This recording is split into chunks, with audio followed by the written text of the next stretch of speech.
Hey guys, what's up? It's me, John Avenger, once again, and welcome to the last Sci-Fi Month 2 review. Yeah, I know it's sad, but hey, it's been a rough ride, but I got to review a bunch of stuff that you guys have never heard of and a lot of stuff that I've reviewed before, but this time I gave an in-depth review. This is the last film I'm reviewing. The next film I will be reviewing will be in on Friday is going to be movies from the 2000s. This is a movie from the 2000s, but I got a lot more where this came from, trust me. And this is the 2000 film, the first film in the trilogy with the awesome Vin Diesel. And you guys already know what it is. And this is the best of the trilogy, Pitch Black. This is the unrated director's cut, which I saw a couple of years ago. And this movie is awesome.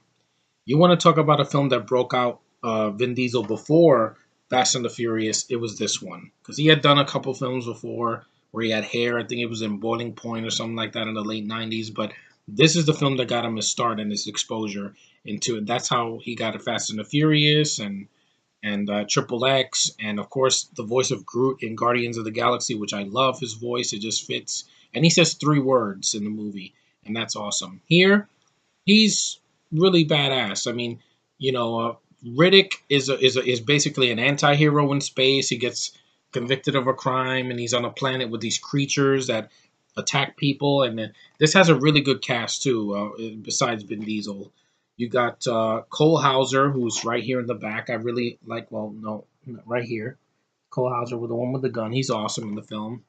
You got Keith David, from John Carpenter's The Thing, They Live, a bunch of stuff.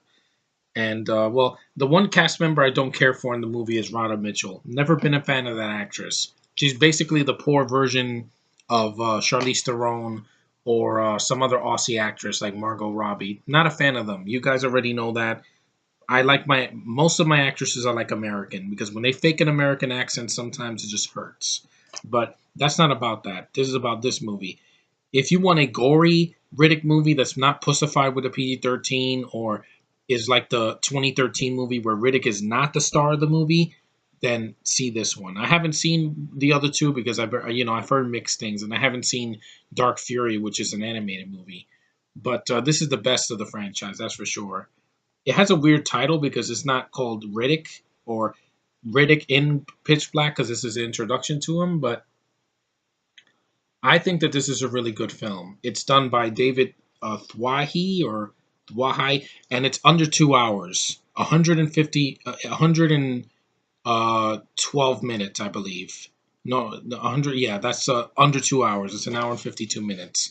It goes by real quick. You don't feel it. It doesn't drag at parts. There's some flaws with the movie though. I cannot remember the villain at all. Like I do not remember him. I was like, yeah, there's a problem with a lot of these sci-fi movies, even in the past like 15 or 20 years. Some of the villains just are lame. Like here, Guardians of the Galaxy and Jupiter Ascending or Battlefield Earth. I mean, my God, a lot of sci-fi movies have lame villains. And this is no exception. I do not remember the villain at all. I remember the visuals being really good. It's a good looking film. It's bloody. It doesn't hold your hand. It's not for children, so do not show this to young kids. It'll scare the bejesus out of them. And this is the unrated version. The R-rated cut is no exception either because it's very bloody as well. And it's not. This is not meant for children. The second one is because it's like PG-13 and it's not very thing. But there's no backstory. Riddick is pretty mysterious, but you care about him. His glowing eyes and his badassery with that weapon. He's a Furian. He is a badass, and he's the one that carries the film. Without him, this film would be just kind of generic. Cole Hauser does what he can. He's good in it, but Radha Mitchell, not a good actress to be a lead. I'm sorry. This very, very generic. Not even a hot woman. Just short hair doesn't really do it for me when it comes to women like her. And a lame villain that I was just like, I don't really remember him. But the lead's good. The visuals are good. The action's good. The blood is good. The story is pretty good, and it's directed well, so you can see what's going on. And the creatures look great in the movie as well. It's early CGI, but it looks really good.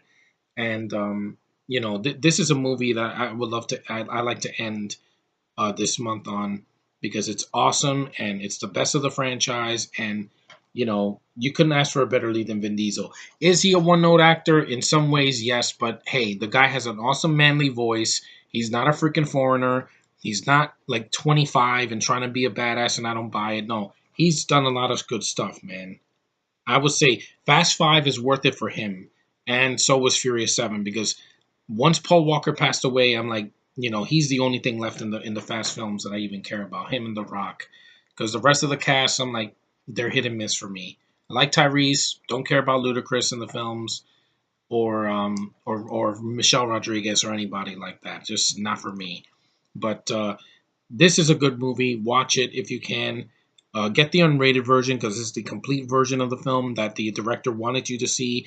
Just like I'm going to see the director's cut of Batman vs Superman. I've heard great things about the 30 minutes they added. It fixes a lot of the bullshit that was in the movie, in the theatrical cut, which I still like because Ben Affleck as a badass, that always works. And so is Riddick. He's a badass in this film, and it works. And this is something they couldn't recapture with Riddick from 2013 or Chronicles of Riddick, because I already know put PG-13 does not work. Got to make it R and make it count, and do your own thing, and make sure your lead is in front and center, not some other mercenaries and other people that we don't care about. Sorry, but this is about Riddick, not about secondary characters. But anyway, that's my review of Riddick. It's flawed, but it's a good movie, and it's definitely the best of the franchise. I'll probably see the two sequels, but they won't be as good. I know it.